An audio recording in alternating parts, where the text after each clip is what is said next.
কেমন আছো বন্ধুরা? নমিতাস ফ্যামিলিতে সবাইকে স্বাগত। আশা করছি তোমরা সবাই ভালো আছো। আমিও ভালো আছি। দেখো, চলে এসেছি সকাল সকাল মাঠে। এখন বাজে 7টা। তোমাদের দাদাভাই মাছ ধরতে এসছে, তাই ওর সঙ্গে আমি চলে আসলাম। দেখো, আমাদের এখানটাতে খাল আছে, খালে মাছ ধরতে এসছে। দেখো, এখানে শহর হলেও আমরা যেখানে থাকি, দেখো গ্রামের মতন পরিবেশটা খুব সুন্দর। দেখো, এখন ভাটা হয়ে গেছে বলে দেখো কত কম জল। যখন জোয়ার আসে বর্ষাকালে, এই খালটাই পুরো একদম ভর্তি হয়ে থাকে জলে। 7টাতে মাছ ধরতে নেমেছে, দেখো 7টা 15-তে চলে এসছে। এই যে দেখতে পাচ্ছ, এইটা তোমাদের দাদাভাই ধরে নিয়ে এসছে। আর দেখো, আমি একটু চিংড়ি মাছ কিনেও নিয়ে এসেছি। একদম অল্প পেয়েছে, ওইটুকু সময়ের মধ্যে, খুব বেশি মাছ পায়নি। তোমাদেরকে তো আগেই বলেছি ওর 8টা থেকে কাজ, এই জন্য ও তাড়াতাড়ি চলে এসছে। বেলাতে গেলেও হতো, কাজে যাবে বলে ও তাড়াতাড়ি চলে এসছে। দেখো, এখানে মেয়ে স্কুলে চলে গেছে।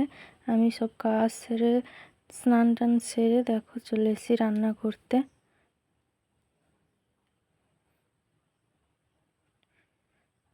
চিংড়ি মাছ দিয়ে চাল কুমড়ো রান্না করব, আর চিংড়ি মাছ ভাতে করব। দেখ, গত পরশুদিন ও বাজার থেকে চাল কুমড়ো কিনে নিয়ে এসেছিল।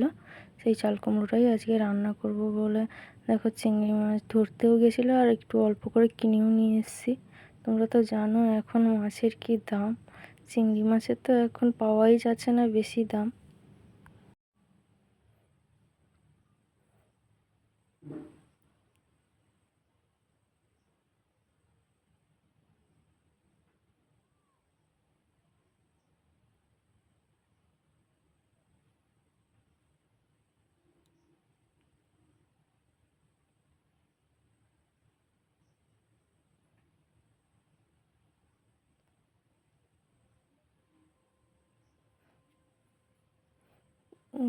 একটা ছোট কাঁকড়া দেখতে পাচ্ছ, ওটাও ছোট হলেও ধরে নিয়ে এসছে।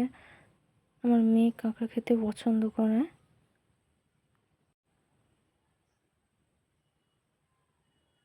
দেখো, এদিকে চাল কুমড়োটা রান্না হয়ে গেছে।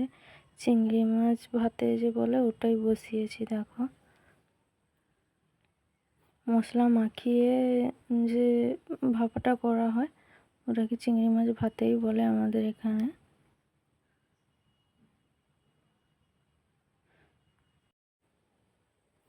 এখন বাজে বিকেল 4টা। দেখো, তোমাদেরকে দেখাই আমাদের লঙ্কা গাছটাতে এই প্রথম আমাদের কোনো গাছে এত ফল হয়েছে। আগে অনেক গাছ লাগিয়েছি, কিন্তু খুব ভালো ফল হয়নি। দেখতে পাচ্ছ, এই যে এত ফল এই প্রথম হয়েছে আমাদের গাছে। জানো তো, এই গাছটা লাগায়নি, ওই যে লঙ্কাগুলো নিয়ে আসে, ওর যে বিচাগুলো থাকে ওগুলোই ফেলে দিয়েছে, ওটা থেকেই গাছ হয়েছে। দেখো, খুব যত্ন করে লাগালে কিন্তু গাছটা হতে চায় না। এখান পর্যন্ত। তোমরা সবাই ভালো থেকো, সুস্থ থেকো। দেখা হচ্ছে পরের ভিডিওতে।